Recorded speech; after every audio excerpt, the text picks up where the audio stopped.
For round number 2, we've got a similar problem. We've got to handle movement first. So no change in conditions, although there is something that will happen later in the game. The goblins might get some warg reinforcements.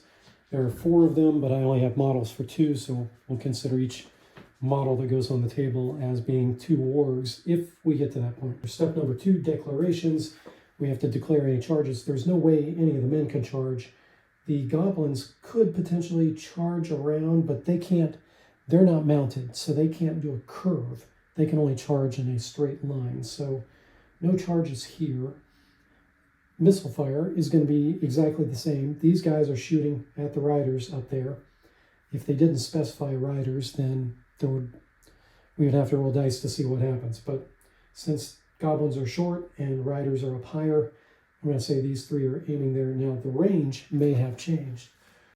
Short bow, anything greater than 10 inches, we're looking at long range. So until this distance gets shortened, that's not going to matter. Because even if these guys move up at this point, the range, once again, to reemphasize, the range is what it is at the very beginning of the round. And then if these figures move, that will just create an additional negative modifier for them. However, for the next round, they will be staged closer. So maybe advantageous for these guys, but I doubt it. Men, same distances, same shots. Movement. These guys know that this is blocked, but we're going to assume that they can power through. Probably not smart to put the chests across at this point. So I'm actually going to go around them with these figures. These are swordsmen, so they can only travel 4 inches. We're going to back these guys up an inch. These 2 are their heavier figures. These are heavy foot, the rest are light foot. So these guys can only move 4. We want to get these pikemen involved because they're a little bit better at doing some things. And we'll see about the height advantage situation. Maybe we'll bring that rule into play.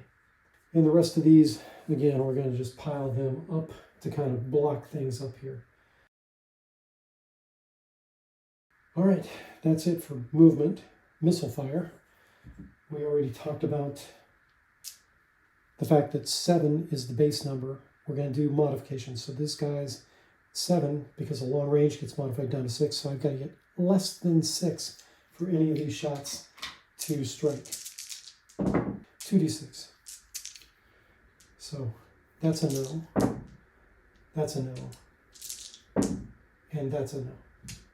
These guys are 7, but it's -2 because we're going through the trees. So it's long range and through the trees.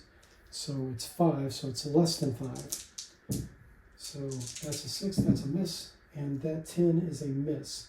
Now we move on to melee. It's a new round, so the fact that the men were on the defense, right? They rolled 2 1s last time, coincidentally. They were on the defense, but now that gets wiped out. We're in a new round, and so we continue with checking initiative is what it's going to come down to. So this man versus those goblins. Man, 5. Goblins, 1. The man has the initiative. Man versus these 2 goblins. Man gets a 2. Goblins get a 5. All right. So now we know who the attacker is and who the defender is. The attackers, and all this is simultaneous. So attacker in this case is the light horseman versus one of these 2 goblins. Now we're looking at his attack value. We're not doing the 2d6 system for this because these are normal figures. We're using the Strategos melee value of light horse, which is 2 on page 63. So he needs to get a 1 or a 2 to hit. He got nothing. Now, these 2 goblins, they are lightfoot. They need a 1 to hit. So I've got 2 goblins. I'm going to roll a miss and a miss. So nobody hits. No counter blows. Oh, wait a minute, counter blows. Counter blows, yes. So now this man gets to make his counter blow. Again, looking for a 1 or a 2 for this man. Oh, he is going to hit one of them. And then these goblins, I'm going to go ahead and roll their counter blows now. They need 1s. Oh, one hit. So we're going to do 1 and 1. Right? Yeah, because he went first, and then they went first. Oh, they went first. That's right.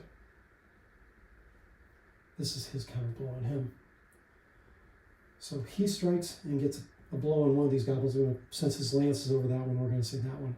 This guy came in, and we'll say he came in with this flail and hit on this angle. Now, they've hit, but the armor could protect. So now we're looking at the defensive value. So a light horseman has a defensive value of half armored, which is 4. So must roll better than 4 on a d10. Otherwise, this figure has been hit. Rolls an 8. So this attack comes to nothing. Now, the goblin, on the other hand, is unarmored and must roll better than 8. So 9 or 10 is necessary. Another goblin is slain. Wait a minute, that was this guy, right? Yeah, this one. This one's slain. So we're going to get these slain figures out of here, because otherwise it could stack up pretty significantly. So far it's men 2 versus goblins, nothing.